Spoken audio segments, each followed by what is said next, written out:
नमस्कार, बहुत बहुत स्वागत है आप सभी का ईटीवी उत्तर प्रदेश उत्तराखंड पर। उत्तर प्रदेश में अब चुनाव का माहौल है और उम्मीद की जा रही है कि 2017 के प्रारंभ में ही उत्तर प्रदेश में विधानसभा के चुनाव होंगे। दरअसल उत्तर प्रदेश में जब चुनाव होते हैं तो सिर्फ किसी प्रदेश के नहीं बल्कि देश का चुनाव होता है और जिस तरह से राजनीतिक पार्टियां उत्तर प्रदेश की सरजमी पर संघर्ष करती हैं उससे ये जाहिर होता है कि उत्तर प्रदेश की सत्ता कितनी बड़ी है। और जैसा कि हमेशा कहा जाता है कि दिल्ली का रास्ता उत्तर प्रदेश से जाता है और सभी पॉलिटिकल पार्टीज की एक बड़ी स्टेक उत्तर प्रदेश में लगी हुई है और सबसे बड़ी स्टेक इस वक्त है भारतीय जनता पार्टी की, जिसकी केंद्र में प्रचंड बहुमत के साथ हुकूमत है और उस हुकूमत में 73 सीटें उत्तर प्रदेश से हैं 80 सांसदों में। तो जाहिर सी बात है कि इतने प्रचंड और इतने अपार बहुमत के बाद अब भारतीय जनता पार्टी का बहुत मेजर स्टेक है उत्तर प्रदेश का विधानसभा चुनाव और समाजवादी पार्टी से सत्ता छीनना भी उसके लिए एक बहुत बड़ी चुनौती है। आज मेरे साथ विशेष तौर पर उत्तर प्रदेश में भारतीय जनता पार्टी के प्रभारी ओम माथुर मेरे साथ स्टूडियो में मौजूद हैं। ओम माथुर से ये समझने और जानने और उनसे पूछने की कोशिश करेंगे कि भारतीय जनता पार्टी की उत्तर प्रदेश में रणनीति क्या है और किस आक्रामक अभियान के चलते भारतीय जनता पार्टी ये क्लेम कर रही है उत्तर प्रदेश में कि उसको 265 प्लस सीट्स मिलेगी। ओम माथुर मेरे साथ खुद स्टूडियो में इस वक्त मौजूद हैं। बहुत बहुत स्वागत है आपका माथुर साहब। पहला सवाल यह है कि उत्तर प्रदेश में भारतीय जनता पार्टी की आपकी रणनीति क्या है? किस रणनीति के तहत आप उत्तर प्रदेश में इस बार विधानसभा का चुनाव लड़ रहे हैं? आपसे ये सवाल इसलिए है क्योंकि आप ही प्रभारी महासचिव और पूरे चुनाव अभियान के कर्ता धर्ता हैं। देखिए, निश्चित रूप से उत्तर प्रदेश मेरे लिए एक बड़ी चुनौती है और मैं मेरे केंद्रीय नेतृत्व का, मेरे राष्ट्रीय अध्यक्ष जी का और आदरणीय प्रधानमंत्री जी का बहुत आभारी हूं कि उन्होंने मेरे जुम्मे इतनी बड़ी चुनौती दी है। प्रारंभ से ही प्रभारी का दायित्व मिलते ही संगठनात्मक और राजनीतिक दोनों तरीके से हमने अभ्यास शुरू किया और मेरा मानना है कि पिछले 1.5-2 वर्षों में भारतीय जनता पार्टी ने जिस प्रकार से अपने संगठन का ढांचा प्रत्येक बूथ तक खड़ा किया है, उसके साथ साथ हमने सारी पॉलिटिकल गतिविधियां भी फील्ड में ले जाने का प्रयत्न किया है और सरकार की, प्रदेश सरकार की नाकामियों को धरती तक ले जाने का तय किया है। भारतीय जनता पार्टी कार्यकर्ता आधारित पार्टी है। पार्टी का अगर कार्यकर्ता खड़ा हो जाता है तो किसी भी चट्टान से टकराने के लिए तैयार रहता है और मैंने प्रयत्न किया है कि भारतीय जनता पार्टी का कार्यकर्ता मिशन 2017 को सफल बनाने में खड़ा हो। ये जितना कुछ आप मुझे बता रहे हैं इसके लिए भारतीय जनता पार्टी का संगठन कितना तैयार है? आपका संगठन क्या इस आपके चुनौती का सामना करने के लिए उत्तर प्रदेश में तैयार है? बहुत अच्छा प्रश्न है आपका। मैं इसीलिए मैं आपको बताना चाहता हूं कि आज तक उत्तर प्रदेश में भारतीय जनता पार्टी से 35 से 38 लाख मेंबरशिप थी। हमने मेंबरशिप से ही हमारा चुनावी अभियान शुरू किया और मुझे प्रसन्नता है कि आज उत्तर प्रदेश की मेरी भारतीय जनता पार्टी की टीम ने नए, पुराने, बड़े, नए कार्यकर्ताओं ने 2 करोड़ से ज्यादा मेंबरशिप की। इसके साथ साथ पूरे उत्तर प्रदेश में 1,40,000 बूथ है। हमने 1,20,000 बूथ टारगेट किया और हमें आज प्रसन्नता है कि हमारी टीम ने 1,13,000 बूथ तक हमारी अप्रोच की है। तो संगठनात्मक दृष्टि से बूथ पर कितने यूथ तैयार कर रहे हैं? हम ये यूथ वाला नारा नहीं है, पूरी बूथ समिति बना रहे हैं। पार्टी में अब तक हमारी स्थानीय इकाई पंचायत होती थी, गांवों में और शहरों में वार्ड होता था। इस बार राष्ट्रीय नेतृत्व ने बूथ को ही प्राथमिक इकाई माना है। हर इकाई में कम से कम 10 कार्यकर्ता की समिति बनेगी और वो बूथ समिति कहीं ऐसा तो नहीं कि ये सब कागजी हो? हकीकत नहीं, ये इसका क्रॉस वेरिफिकेशन आप कैसे करते हैं? क्योंकि करोड़ों कार्यकर्ता आप बता रहे हैं तो ये कहाँ से आ गए? बिल्कुल, आपने ठीक प्रश्न किया है। इसके लिए हमने एक बार उत्तर प्रदेश के हमने 6 क्षेत्र बना रखे हैं। 6 क्षेत्र अनुसार बूथ कार्य अध्यक्षों का सम्मेलन किया। अब हम आगामी योजना के तहत विधानसभा वाइज बूथ अध्यक्षों का सम्मेलन कर रहे हैं। उसमें वो वेरिफिकेशन जो आपने प्रश्न किया है, उसमें अगर मान लो कोई कमी है, कोई कसर है, वो हम पूरी करने वाले हैं। उसके लिए पूरा टाइम मिलेगा और पूरी बूथ समिति नहीं, उस बूथ के सोशल इक्वेशन के साथ हमारी समिति है या नहीं, उसका भी पक्की व्यवस्था हम उसमें करने जा रहे हैं। माथुर जी, जितने भी टेलीविजन सर्वे, जितने भी मीडिया हाउसेस की report, pre election opinion polls जितने भी अब तक हुए हैं, उसमें आपके दावे के से बहुत कोसों दूर है अब तक का, क्योंकि आप 265 प्लस दावा कर रहे हैं और मैक्सिमम अब तक जितने भी सर्वे हुए हैं उसमें भारतीय जनता पार्टी को नॉट मोर देन 125 सीट्स। तो कैसे आप ये दावा कर रहे हैं कि 265 प्लस आप उत्तर प्रदेश में लाएंगे? देखिए, अब तक तो हमको कहीं गिनते ही नहीं थे।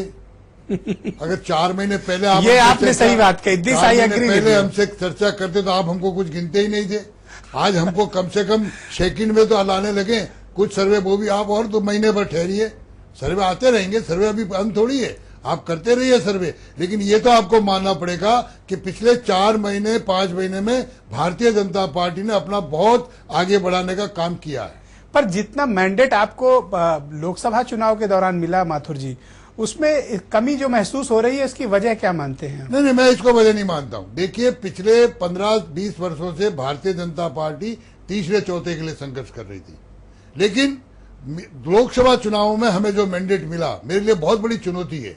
और मैं पहले दिन से मानता हूं कि लोकसभा चुनाव के मैंडेट को मेंटेन करना मिशन 2017 तक, और वो मैं पूरी व्यवस्था करने में लगाऊं। और मुझे लगता है कि उस मैंडेट से भी हमारा कार्यकर्ता आगे जाएगा। अगर उस मैंडेट को मैं मानूं तो 350 से ज्यादा सीटें आपके पास मिलती हैं, लेकिन इंतजार आप उस करिए। मैंडेट को कैसे कंटिन्यू कर पाएंगे? क्योंकि एंटी इनकम्बेंसी फैक्टर अगर राज्य सरकार के लिए है तो 2.5 साल आपकी भी सरकार को हो रहे हैं, तो वो देखिए- एंटी इनकम्बेंसी फैक्टर जितना समाजवादी पार्टी के लिए लागू होगा, उसका कुछ हिस्सा आप पर भी लागू होगा। देखिए, पिछले 2.5 साल में केंद्र सरकार ने जो विकास की योजनाएं दी है, लोगों के अंदर प्रधानमंत्री मोदी जी का एक विश्वास जमा है। और यहाँ का आम मतदाता चाहता है कि प्रदेश में भी मोदी जी की सरकार बने, प्रदेश में भी कड़ी से कड़ी जुड़े, और इसलिए विकास की लाइन हमारे तक आए। आप देखा होंगे कि जिस प्रकार के सारे केंद्र की योजनाएं यहाँ हेल्डअप की जा रही है, और आम मतदाता सोचता है कि स्थानीय सरकार की वजह से काम रुक रहे हैं, तो वो काम हमारे अब आगे लोग कैसे कह रहे हैं बढ़े? कि आपने इन 2.5 सालों में उत्तर प्रदेश को अच्छी नेशनल हाईवे तक नहीं दे पाए। कैसे नहीं आखिर दी? क्या वजह है कि आप लोग जितनी- अच्छे, मैं बता रहा हूँ, जितनी नेशनल हाईवे हमने दी बहुत ही खराब हालत में है। उसमें जितनी नेशनल हाईवे और जितना हमने प्रोजेक्ट दिए हैं, इसमें हमारा यहाँ का वर्तमान प्रदेश सरकार अवरोधक बनी हुई है। मैं आपको एक उदाहरण देना, हमने एम्स के लिए जमीन मांगी थी, इन्होंने एम्स की जमीन जो पहली दी उसका टाइटल क्लियर नहीं था, इसलिए डिले हुआ, हम पीछे पड़े।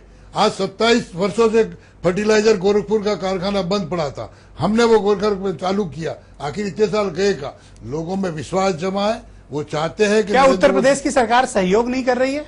ऐसा आरोप है आपका? बिल्कुल नहीं कर रही है सहयोग ही नहीं कर रही है, बल्कि वो अवरोधक पैदा, वो नहीं चाहती कि मोदी जी की राय से नीचे तक पहुंचे। आज उज्ज्वला योजना है, हर विधानसभा में कम से कम 8,000 फ्री कनेक्शन मिल रहे हैं, उसमें भी जिस प्रकार के अवरोधक है, लेकिन हम उससे भी आगे बढ़ रहे हैं। लोग मतदाता को ध्यान में डला रहे हैं कि प्रदेश की सरकार अवरोधक है, इसको हटा के फेंको। मुख्यमंत्री ने अभी विधानसभा में स्टेटमेंट दिया और कहा कि केंद्र सरकार के पास हजारों करोड़ की योजनाएं लंबित हैं और बीजेपी को विधानसभा के बाहर धरना प्रदर्शन या घेराव से पहले बीजेपी केंद्र सरकार में बात करनी चाहिए कि यूपी के रुके हुए प्रोजेक्ट पूरे कराएं और यहाँ के फंसे हुए पैसे वापस दिलाएं। मैं इस विषय पर मुख्यमंत्री जी से ये कहूंगा कि वो 1 to 1 बैठे और वो सीधी डिबेट करे, खाली बोलने से नहीं चलेगा। आए ना मुख्यमंत्री जी? आप डिबेट के लिए तैयार हैं उनसे? बिल्कुल तैयार है, हर समय तैयार है। मैं नहीं, मेरा साधारण सा प्रदेश का कार्यकर्ता ही तैयार है, मेरे प्रदेश के अध्यक्ष, प्रदेश के पदाधिकारी तैयार, और केंद्र में भी जो चाहे जिस पर डिबेट करे। बिजली के मात्र बिजली विभाग के द्वारा कोई जिला उत्तर प्रदेश का नहीं होगा जहां 300 से 400 करोड़ केंद्र सरकार ने नहीं दिए। क्या ये काम कर पा रहे? क्या उसको लागू कर पा रहे ये लोग? तो पहले मुख्यमंत्री अपने अंदर झाके, वो अपना देखे और ऐसे विषय में डिबेट करे ना। केंद्र सरकार की थोड़ी है, मुख्यमंत्री जो हर मीटिंग में बुलाते हैं, जाए वहां बैठे, अपना विषय रखे। इनके इतने सांसद है, वो विषय रखे। राज्यसभा में इनके सांसद नहीं, है, इनके वो पास विषय तो 5 हैं, आपके पास तो- राज्यसभा में है ना, राज्यसभा में है ना इनके पास, राज्यसभा में है इनके पास, आया ना मैदान। पर आपको लगता नहीं माथुर साहब की इन सब आरोप प्रत्यारोप के चलते, सहयोग असहयोग के चलते उत्तर प्रदेश के विकास में कहीं न कहीं कठिनाई परेशानी आ भारतीय रही है? जनता पार्टी का कार्यकर्ता, आपने प्रश्न पूछा इसलिए जवाब दिया। मैं मेरी स्ट्रेटेजी में कहीं पर भी मैं आरोपों की मेरा विकास का एजेंडा लेके जनता के बीच में जा रहा हूं।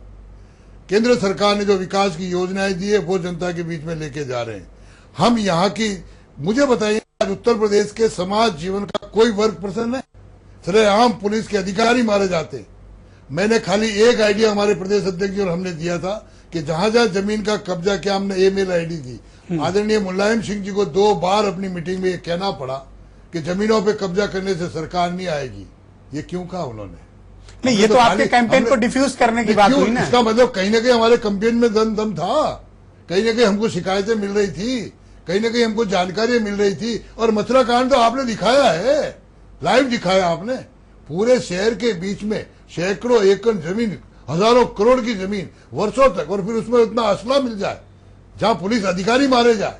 क्या शासन है ये? लेकिन सरकार कहती है कि लॉ एंड ऑर्डर उतना खराब नहीं है जितना कि भारतीय जनता पार्टी उत्तर प्रदेश के बारे में प्रचारित और बदनाम करती है। वो देना जनता को विश्वास। हम क्या कह रहे, हमारे प्रचारित करने की बात अगर स्थापित हो रही है तो पहले वो सोचे ना, शासन तो उनके पास है, वो क्यों नहीं रोक पा रहे? उनके थानेदार रात को ड्यूटी करके जाता है, शूट कर दिया जाता है। उनका थानेदार कहीं गश्त के लिए जाता है, उसको मार दिया जाता है। सरेराम, मैं तो कहता हूं बच्चे ही नहीं, पूरा परिवार कहीं गमी के लिए जा रहा और परिवार को बीच में रोक करके जिस प्रकार की घटना की जाती है, मैं माननीय मुख्यमंत्री जी से निवेदन करूंगा कि इस घटना के लिए थोड़ी तो उनके मन में आती दया। परिवार सुरक्षित नहीं, मां बेटी तो छोड़िए आप, पूरा परिवार, क्या आप परिवार भी कहीं नहीं निकले? तो क्या वजह है, क्यों law and order Uttar Pradesh का पुअर है? मुझे कौन लोग कसूरवार है? ऐसा लगता है कि यहाँ कई तरह के लोग शासन चलाते हैं। कौन कौन, थोड़ा बताइए जनता नाम को, लेने से मुझे कोई मतलब जानकारी बढ़ाइए तो पता चले कौन कौन शासन कर रहा है, वो क्योंकि अखिलेश ये कहते हैं कि वही राज कर रहे हैं। नहीं, वो खुद सोचे इस विषय में, वो खुद सोचे। आखिर नेताजी को बीच में आकर के क्यों कहना पड़ा कि ये भाग जाएगा तो मैं भी चला जाऊंगा, ये आएगा तो मैं भी चला जाऊंगा? ये हम नहीं कह रहे, आप दिखा रहे, हम तो सुनी हुई बात बता रहे। वो अपना घर खुद देखे, हम तो हमारी राय, जो विकास की राय और सरकार की जो नाकामी है, मैं तो यह कहूंगा कि किस प्रकार से इतने अच्छे प्रदेश को, कितना सरसब्ज पदा, जहां था पानी, जहां इतनी अच्छी जमीन, जहां इतने मेन पावर, वहां प्रदेश पिछड़ा प्रदेश, जहां सिर्फ तमंचा और बंदूक और इसके अलावा कोई विषय नहीं, कोई डेवलपमेंट की बात नहीं। भारतीय जनता पार्टी इस प्रदेश को उत्तम प्रदेश बना के रखेगी, ये हमारा कृत संकल्प है। लेकिन तीन मुख्यमंत्री आपके भी रहे माथुर साहब, राजनाथ सिंह, कल्याण सिंह, रामप्रकाश गुप्ता, कौन सा चमत्कारी काम भारतीय जनता पार्टी ने आप संख्या कम बता रहे हैं।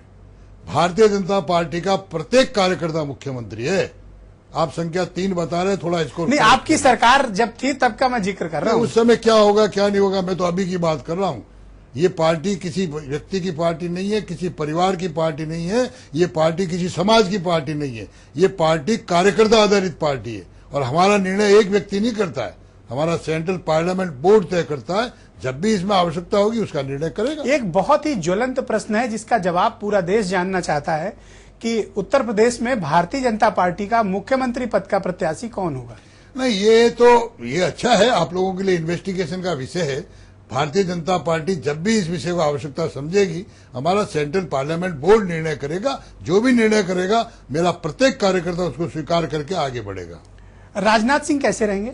नहीं, किसी के विषय में मैं नहीं, कौन कैसे रहेंगे, सभी अच्छे रहेंगे। मैंने बताया ना, आज की तारीख में प्रत्येक कार्यकर्ता मेरा अच्छा कार्यकर्ता है। नहीं, जैसे अगर आप मायावती और अखिलेश यादव के टक्कर का कोई चेहरा लाते हैं और ये कल्पना कर लीजिए कि प्रियंका आ रही है, वो आ ही गई एक तरह से, या शीला दीक्षित भी रहेंगी, तो उनके टक्कर का ही तो कोई चेहरा आपको देना पड़ेगा। तो आपके पास विकल्प भी उत्तर प्रदेश में विकल्प सीमित है। उत्तर प्रदेश साधारण बूथ का अध्यक्ष भी इन सारे चेहरों को टक्कर देगा, लेकिन इनके टक्कर में आपको मैं कोई बता रहा हूं, नेता तो देंगे। साधारण इस बूथ का अध्यक्ष भी हमारा इन सारे चेहरों को टक्कर देगा। आपको क्या लगता है माथुर साहब की जो अनुभव है, उस अनुभव के मामले में राजनाथ सिंह बाकियों पर भारी है उत्तर प्रदेश में, उनका इम्पैक्ट कितना है यूपी में? मैं बताया ना, ये निर्णय अभी कुछ किया नहीं। मैं कह नहीं रहा हूं कि उनको बनेंगे या नहीं बनेंगे, मैं केवल इम्पैक्ट लेवल असेस कर रहा हूं। नहीं, ये लेवल स्टेज असेस करना आप लोगों का काम है। हमारा काम है पार्टी का निर्णय लागू करना। ये निर्णय हमारा सेंट्रल पार्लियामेंट बोर्ड तय करेगा। राजनाथ सिंह जी भी हमारे आदरणीय नेता है, बाकी सब भी हमारे आदरणीय नेता है, जिनका जितना हमको काम में लेना उतना काम लेना। बाकी जो फैसले है वो फैसला हमारा सेंट्रल पार्लियामेंट बोर्ड करता है। ये उम्मीद की जाए कि अक्टूबर तक आप इस पर कोई निर्णय कर लेंगे?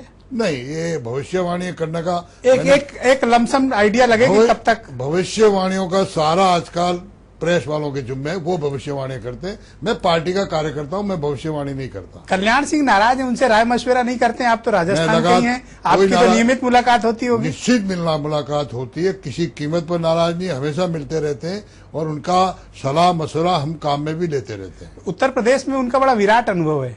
निश्चित रूप से। तो उस अनुभव का इस्तेमाल कैसे करना चाहिए? निश्चित रूप से, वो तरीका हमें आता है कैसे करना है जो। तो लेकिन अब तो गवर्नर है, तो कैसे कर पाइएगा? उसके बावजूद भी काम में तो उनके अनुभवों का तो लाभ लिया जा सकता है ना। दूसरा एक बहुत बड़ा और दूसरा ज्वलंत प्रश्न है कि भारतीय जनता पार्टी में इस बार टिकटों के बंटवारे का फार्मूला क्या है? किस तरह का आपने प्रयोजन तय किया है कि आप टिकट कैसे बांटेंगे? क्या क्या क्राइटेरिया होगा? जिताऊ और टिकाऊ हमारा फार्मूला होगा। चाहे दागी हो? नहीं, दागी का फैसला तो कोर्ट करता है ना, और हम इन सब चीजों से बचेंगे। किस तरह का क्राइटेरिया में रखा गया है कि सिर्फ जिताऊ और टिकाऊ हो? हाँ जी। और अगर उस पर आपराधिक मुकदमे हो तो? नहीं, देखिए, मुकदमे तो किस पे नहीं होते। राजनीतिक क्षेत्र में रहते हुए कई प्रकार के मुकदमे होते हैं, लेकिन इसका निर्णय तो कोर्ट करता है। तो फिर और जहां कोर्ट निर्णय करता था वो चुनाव ही नहीं लड़ सकता। तो फिर समाजवादी पार्टी और बीएसपी के टिकट बंटवारे की सोच और भारतीय जनता पार्टी के टिकट बंटवारे की सोच में अंतर कहाँ है? बहुत अंतर है। उनको भी जिताऊ और टिकाऊ चाहिए, आपको भी जिताऊ और टिकाऊ चाहिए। आप लोग तो रोज उसका प्रचार कर रहे हो, हम भी पढ़ रहे हैं कि समाजवादी का क्या है, बसपा क्या। हमारा एक अपना अलग पैटर्न है। अच्छा, इस बीच बड़ा एक ट्रेंड देखने को मिला है कि बीएसपी से कई नेता टूटकर भारतीय जनता पार्टी में शामिल हुए। तो बीएसपी में इस टूट कर रीजनिंग क्या समझते हैं आप, क्या मानते हैं? नहीं, देखिए, उनको अनजस्टिस लग रहा होगा, अपने आप को ठीक प्रकार से समझ नहीं पा रहे होंगे, बाकी नीतियों को नहीं समझ पा रहे होंगे, कोई ना कोई कारण होगा। हमारे पास जो आएगा सबका स्वागत है हमारे यहाँ। मायावती कह रहे हैं कि आप उनकी पार्टी को तोड़ रहे हैं। नहीं, हम काहे के लिए तोड़ रहे हैं? वो आ रहे हैं। राजनीति में कोई किसी को तोड़ सकता है क्या? किसी को जबरदस्ती लाया जा सकता है क्या? आ रहे हैं, आते हैं, स्वागत करते हैं। लेकिन जो दूसरी पार्टी के नेता या विधायक या दूसरे बड़े दिग्गज जो टिकट की लालसा में आपकी पार्टी में आ रहे हैं, उससे स्थानीय क्षेत्र में जो आपके अपने लोकल कार्यकर्ता हैं जिन्होंने कुछ उम्मीदें लगाई थी, उनके अवसर कम हो रहे हैं। नहीं, ऐसा नहीं है। देखिए, भारतीय जनता पार्टी का कार्यकर्ता भी समझ रहा है, और भारतीय जनता पार्टी का अगर 50 से लगाकर आज तक का सारा इतिहास देखेंगे तो बहुत बड़ी मात्रा में हमारे पास इस तरह से लोग जुड़ते रहे। और आखिर पार्टी को बड़ा करना है, पार्टी को जोड़ना है, तो हमें सबके साथ जाना पड़ेगा। और इसलिए मोदी जी का तो स्लोगन ही है, सबका साथ सबका विकास। तो जो भी हमारे साथ में आएगा विकास के रास्ते में, हम सबका साथ लेके आगे बढ़ेंगे। देश में इस वक्त जो कुछ भी माहौल है माथुर साहब, उत्तर प्रदेश भी उससे अछूता नहीं है। आपको नहीं लगता कि आप सिर्फ मोदी लहर के ही भरोसे उत्तर प्रदेश में हैं?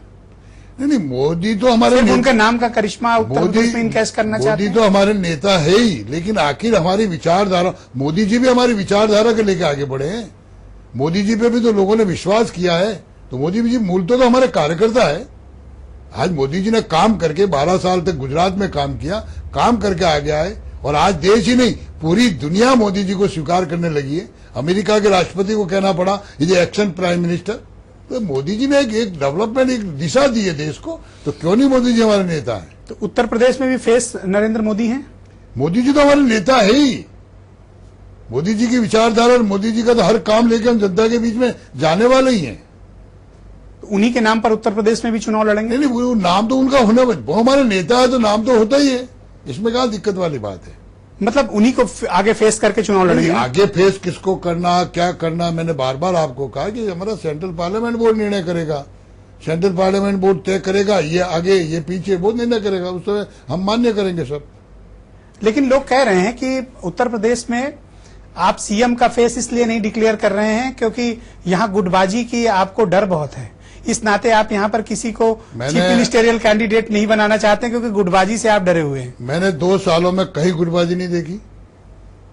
आप मेरे ख्याल से पहले ऐसे प्रभारी महासचिव हैं जो ये बात कह रहे हैं कि गुटबाजी नहीं देखी। हाँ, मैंने नहीं क्योंकि उत्तर प्रदेश में भारतीय जनता पार्टी गुटबाजों की पार्टी रही है। नहीं, वो रही, बीती तई मिठाई आगे की सुध ले रही होगी, मुझे पता नहीं, लेकिन इस समय कहीं नहीं। सब एकजुट होकर के, सारे जितने भी आप कह रहे हो, सब एकजुट होकर के काम में लगे, सबको हम काम में ले रहे। और मैंने पहले दिन कहा था प्रदेश में आते ही कि मैं सब कार्यकर्ताओं को काम में दूंगा, नए को भी, पुराने को भी, वरिष्ठ को भी, और बिल्कुल एकदम जवान को भी, सबको हम काम में लेंगे, और सब काम में लगे। एक और समस्या है भारतीय जनता पार्टी में, भाई भतीजावाद और घर में टिकट बांटने की परंपरा की। तो आप पूरे लोग आपको लाइव सुन रहे हैं और ये भारतीय जनता पार्टी के कार्यकर्ता विशेष तौर पर जानना चाहते हैं कि इस बार भी क्या भाई भतीजावाद और घर में टिकट बटेंगे? कोई क्राइटेरिया उसका बनाया आपने, या कोई एक डिसिप्लिन तय होगा कि ये लड़ेंगे और ये इस तरह के लोग नहीं लड़ेंगे? डिसिप्लिन तय होगा निश्चित रूप से, उसका निर्णय सेंट्रल पार्लियामेंट बोर्ड करेगा और मैं करूंगा बाद में। क्योंकि बड़े जो दूसरे कार्यकर्ता हैं, जो जमीन के कार्यकर्ता हैं, उनका ये कहना है कि उनको अवसर नहीं मिल पाता हर नेताजी के सुपुत्रों की वजह से। कार्यकर्ता का सम्मान होगा, और अगर कार्यकर्ता का सम्मान नहीं होता तो कार्यकर्ता इस उत्साह से, पिछले दिनों हमने थाने के घेराव का आंदोलन किया, कोई यूपी का थाना नहीं बचा होगा जहां छोटा बड़ा कार्यक्रम नहीं हुआ। अभी 2 दिन पहले का आपने प्रदर्शन देखा होगा, पूरे प्रदेश भर में एक वायुमंडल बना है, कार्यकर्ता पूरी ताकत से सरकार बनाने के लिए आगे बढ़ रहा है। सरकार कह रही है कि आप लोग अराजकता फैला रहे हैं इस तरह तो प्रदर्शन उनका काम करके। है, कहते रहे, उनके पास लॉ एंड ऑर्डर और पुलिस है, वो अराजकता फैले तो बंद करे उस अराजकता को। दूसरा एक महत्वपूर्ण मसला ये है कि आप उत्तर प्रदेश में किस पार्टी को ये मानते हैं कि उससे आपका बहुत डायरेक्ट 1-to-1 या मुकाबला यूपी के चुनाव में होगा? हम लोग सपा को मानते हैं। लेकिन आप बीएसपी पर इतने मेहरबान क्यों हैं? नहीं, क्योंकि वो अभी आप लोग ला रहे हैं बीएसपी के और कह रहे हैं कि आपका मुकाबला सपा से है। थोड़ा ये बात मैच नहीं कर रही माथुर साहब। ये आपको समझ में आएगा, थोड़े दिन और ठहरिए। नहीं, जनता समझना चाहती है। मैं तो जनता की तरफ से आपसे सवाल पूछ रहा हूँ। लोग तो अभी सपा की ओर से भी आने वाले, आप इंतजार करिए, बड़ी मात्रा में आने वाले। ये सब पार्टियों को तोड़ने का अभियान आपने क्यों चलाया हुआ है? नहीं, लोग कह रहे हैं ये ओम माथुर सब तोड़फोड़ कर रहे हैं। नहीं, ये लोगों का काम है, मुझे सत्ता में लाना है पार्टी को, मुझे हर क्षेत्र में जाना है, तो ये सारी चीजें चलने वाली है। तो सपा में तोड़फोड़ कब करेंगे आप? इंतजार करिए। क्या बहुत बड़ा वर्टिकल डिवीजन कराने की कोई कोशिश है? कोशिश तो पूरी रहेगी। कितने विधायक तोड़ रहे हैं? नहीं, ये अभी कोई घोषणा नहीं करेंगे। और ये माने कि कोई बड़ा विकेट गिराएंगे? अभी तक तो गिरे ही हैं, सपा से कोई बड़ा विकेट अभी नहीं तो ले गिरे ही पाए। हैं, और इंतजार करिए। तो कोई बड़ा विकेट है? इंतजार करिए। अच्छा, बीएसपी से आप मुकाबला क्यों नहीं मानते, जबकि उनका एक बड़ा वोट बेस है उत्तर प्रदेश में? हमेशा जितने भी चुनाव हुए हैं 20% से ज्यादा का वोट शेयर रहा है, और उनके साथ इस बार तो बीएसपी ने कमाल किया हुआ है कि उन्होंने 137 मुस्लिम कैंडिडेट विधानसभा के चुनाव के लिए तैयार किए हुए हैं। तो फिर आप उनसे मुकाबला क्यों नहीं मानते हैं?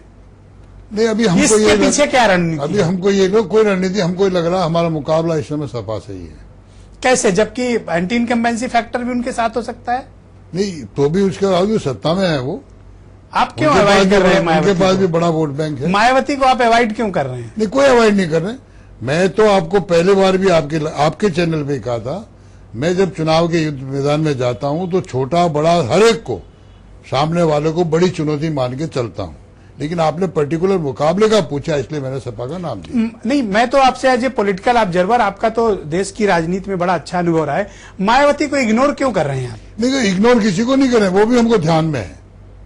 मुख्य प्रतिद्वंदी सपा है, और बीएसपी आपकी मुख्य प्रतिद्वंदिता में नहीं है। नहीं। पर लोग कह रहे हैं कि ध्रुवीकरण के लिए, पोलराइजेशन के लिए आप लोग बार बार समाजवादी पार्टी का नाम लेते हैं ताकि पोलराइजेशन हो जाए और आपको एक बड़ा वोट शेयर यूपी मेरे मिल हर जाए। कदम का ध्रुवीकरण और उस तरह की स्टोरियां बनेगी, आप और इंतजार करिए।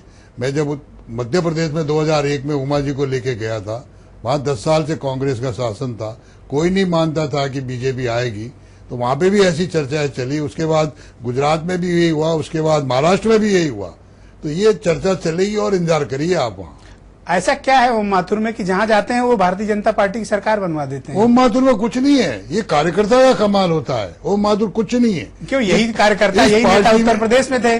40 से ज्यादा सीटें निकालने में पूरी दम निकल जाता था बीजेपी का। पार्टी में जो कुछ करता है हमारा पार्टी का कार्यकर्ता। मुझे याद है 2012 में क्या माहौल बना था और क्या गति हुई थी। देखिए, पार्टी में जो कुछ भी हो रहा है पार्टी का कार्यकर्ता करता है और सेंट्रल नेतृत्व करता है। दोनों का करिश्मा एक साथ होकर के आगे चलता है। ओम माथुर कुछ नहीं है। तो क्या माने कि ओम माथुर हैट्रिक लगाएंगे मध्य प्रदेश गुजरात के बाद यूपी? निश्चित रूप से।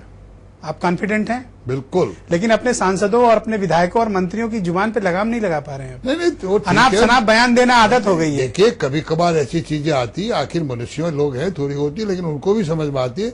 उनको रोकने का प्रयत्न मैं ही नहीं, ऊपर लेवल तक भी बराबर हो रहा है, वो भी ठीक करेंगे। हम इस प्रकार की कोई भी हल्की बात नहीं बोलना चाहेंगे, वायुमंडल खराब नहीं करना चाहिए।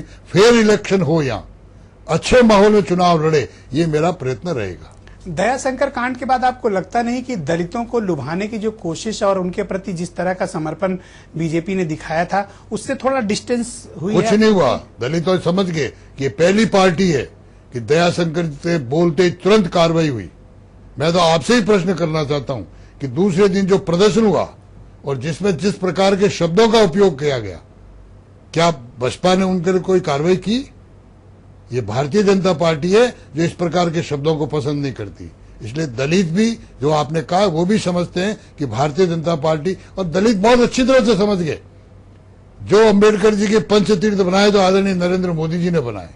इसलिए दलित इन सारे विषयों को समझते हैं और दलित भारतीय जनता पार्टी के साथ आने को तैयार है। लेकिन यूपी में माथुर साहब, जिस तरह से कास्ट पॉलिटिक्स का बोलबाला है, वैसे में दलितों का एक जो बड़ा वोट शेयर है 19-20% का, उसको आप मायावती के पंजे से निकाल पाने में कामयाब हो पाएंगे? अगर ऐसा हुए तो ये तो देश की राजनीति में चमत्कार होगा। देखिए, मैंने पहले भी कहा था कि बूथ समिति बनाते समय भी हम सोशल इक्वेशन का ध्यान रखेंगे, और मैंने मेरी अगर जिले की टीम से लगाकर प्रदेश की टीम तक देखे तो मैंने सोशल इक्वेशन का, और निश्चित रूप से मैं आपके प्रश्न से सहमत हूं कि उत्तर प्रदेश का चुनावी युद्ध पूरा सोशल इक्वेशन पे जाएगा, और उस बारे में प्रयत्न कर रहा हूं। देखिए, बहुत अजीब संयोग है कि हम मंगल ग्रह पे पहुंच गए, चंद्रमा पे पहुंच गए, एटॉमिक पावर हो गया हमारा देश, लेकिन आज भी उत्तर प्रदेश में जब चुनाव होता है, हम पूरे वक्त बात करते हैं विकास में ये करेंगे, ये एजेंडा है, वो एजेंडा है, लेकिन ऐसा क्या है कि जब इस राज्य में चुनाव होता है तो बात सिर्फ जाति तक आके टिक जाती है? प्रॉब्लम क्या है उत्तर प्रदेश की? आप तो बाहर से आके यूपी को आपने देखा, महसूस क्या किया? ये दुर्भाग्य है इस प्रदेश का, क्योंकि इस प्रदेश को विकास की रोड मैप पे लाया ही नहीं कोई। इतना अच्छा सरसब्ज प्रदेश होने के बावजूद भी किसी ने मनुष्यों के मन में, यहाँ के मतदाता के मन में विकास नहीं बिठा पाए। अलग अलग बन गए सूबेदार, और उन्होंने वोटों को अपने कब्जे में कर रखा है। दुर्भाग्य है इस प्रदेश का। भारतीय जनता पार्टी का प्रयत्न रहेगा कि उत्तर प्रदेश भी उन्नत प्रदेश बने। इस रोड पे कैसे चले? जब चुनाव आता है तो माहौल ऐसा क्यों हो जाता है कि कम्युनल हो गया, कभी कास्ट बेस्ड पे हो गया, और जब पॉलिटिकल पार्टी, जैसे आप भी कह रहे हैं कि आप लोग भी सोशल इक्वेशन पे ध्यान रखना पड़ता है, बट नेचुरल है कि आपकी भी मजबूरी है कि जिस तरह से विरोधी दल कर रहे हैं तो आपको भी अपनी रणनीति बदलनी पड़ेगी। लेकिन क्या वो वक्त आएगा कभी कि उत्तर प्रदेश में विकास पर वोट पड़े, विकास पर बात हो? निश्चित आएगा। जनता को भरोसा है। किसी ने सोचा था कि भारतीय जनता पार्टी अकेली 30 वर्षों के बाद देश में पूर्ण बहुमत लेकर आएगी? हम लोगों ने भी नहीं सोचा था, लेकिन जनता ने, मतदाता ने संकल्प लिया कि जिस प्रकार का भ्रष्टाचार हो रहा है, जिस प्रकार से देश को लूटा जा रहा है, एकमात्र व्यक्ति है जो विकास की राह पे देश को ला सकता है। एक विश्वास पैदा करना पड़ेगा मतदाता के मन में, और भारतीय जनता पार्टी मतदाता के मन में वो विश्वास करने में आगे बढ़ रही है। आप कैसे इतना कॉन्फिडेंट कि 44 विधायकों वाली उत्तर प्रदेश में बीजेपी को आप सत्ता में ले आ पाएंगे? देखिए, कैसे, क्या फार्मूला क्या है? बीजेपी, क्योंकि ये चमत्कार होगा अगर आप ऐसा कर पाए। बीजेपी पहले भी बड़ी पार्टी थी। बीच में हमने 80 में से 73 एमपी जीते हैं। लोगों के मन में दाना पड़ा है, मुझे उसको फ्लोर पे लाना है, मुझे उसको मेंटेन करना है, मुझे उसको दिखाना है, तो लोग उन्हें मन में तो है ना। आखिर 73 हमारे एमपी जीते हैं, तो क्यों नहीं विश्वास होगा? मुलायम सिंह यादव ने आज एक और बहुत ही राजनीतिक तौर पर विवादित बयान दिया है, और ये कहा है कि अगर बाबरी मस्जिद को बचाने के लिए 16 के अगर 30 लोगों को भी मारना पड़ता तो भी वो संकोच नहीं करते। देखिए, इस तरह का बयान देने के पीछे मुलायम सिंह का क्या मकसद है? ये उनकी मजबूरी है। अभी आपने अपने एक प्रश्न में कहा था कि बसपा ने इतने टिकट इस समुदाय को दे दिए। उनकी मजबूरी है, वो कुछ भी बयान दे। और अब मुलायम सिंह को 4 महीने तक नेताजी को बयान ही देने इस प्रकार से, कभी परिवार को ठीक करने का बयान, कभी कार्यकर्ताओं को ठीक करने का बयान, कभी मतदाताओं को लुभाने का बयान, कभी सोशल इक्वेशन का बयान, क्योंकि मुलायम सिंह जी खुद समझ गए हैं कि मामला कुछ ठीक नहीं है। 24 साल बाद इस तरह के जख्मों को फिर से कुरेदने का मुलायम का जो बयान है, इसके पीछे का क्या मकसद है? नहीं, वो तो मैंने बता दिया ना एक शब्द, वो तो उन्हीं से ज्यादा पूछना चाहिए।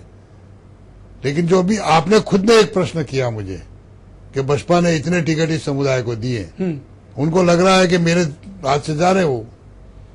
लोग कह रहे हैं कि भारतीय जनता पार्टी इस बार यूपी के चुनाव में एक भी मुस्लिम प्रत्याशी नहीं उतारेगी। वो तो इंतजार करिए, अभी मैं कैसे कह सकता हूँ। हमारे टिकट तो सेंट्रल पार्लियामेंट बोर्ड डिक्लेयर करता है, केंद्रीय की चुनाव समिति करती है, ये अधिकार मेरे पास नहीं है। आपको क्या एक्सपेक्टेड है, कब तक उत्तर प्रदेश में चुनाव? दिसंबर में होंगे, नवंबर में होंगे, या फिर जनवरी फरवरी? मुझे लगता है फरवरी में होंगे। जनवरी फरवरी? हाँ जी, यानी तयशुदा समय पर। जी, बहुत बहुत शुक्रिया। ओम माथुर उत्तर प्रदेश में भारतीय जनता पार्टी के प्रभारी हैं, और उत्तर प्रदेश में इस बार बीजेपी को जिताने की कसम खाने वाले नेताओं में से एक हैं। और ओम माथुर की काबिलियत यह है कि मध्य प्रदेश और गुजरात में ये भारतीय जनता पार्टी की सरकार बनवा चुके हैं, और बीजेपी आला कमान के लिए बहुत ही लकी नेता हैं। अब ये आला कमान का इन पर जो विश्वास है वो कितना ही खरे उतरेंगे। उत्तर प्रदेश में 2017 में मालूम चल जाएगा, क्योंकि इस बार अगर भारतीय जनता पार्टी का सब कुछ स्टेक में है तो स्टेक में ओम माथुर भी हैं। बहुत बहुत शुक्रिया ओम माथुर साहब ईटीवी के साथ इस खास मुलाकात के लिए, बहुत बहुत धन्यवाद।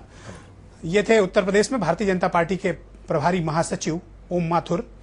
ओम माथुर बहुत कॉन्फिडेंट हैं कि वो भारतीय जनता पार्टी को उत्तर प्रदेश में वापस स्थापित कर देंगे और सत्ता वापस दिला देंगे। लेकिन उत्तर प्रदेश के जो रीजनल बड़े प्लेयर्स हैं, पॉलिटिकल पार्टीज हैं, वो भी कम नहीं है और उन्होंने भी बहुत मजबूत तैयारी बीजेपी के खिलाफ कर रखी है। लेकिन उत्तर प्रदेश का इस बार का चुनाव देश ही नहीं दुनिया के लिए भी बहुत दिलचस्प होगा। बहुत बहुत शुक्रिया और धन्यवाद आप सभी का इस इंटरव्यू को देखने के लिए। बहुत बहुत धन्यवाद।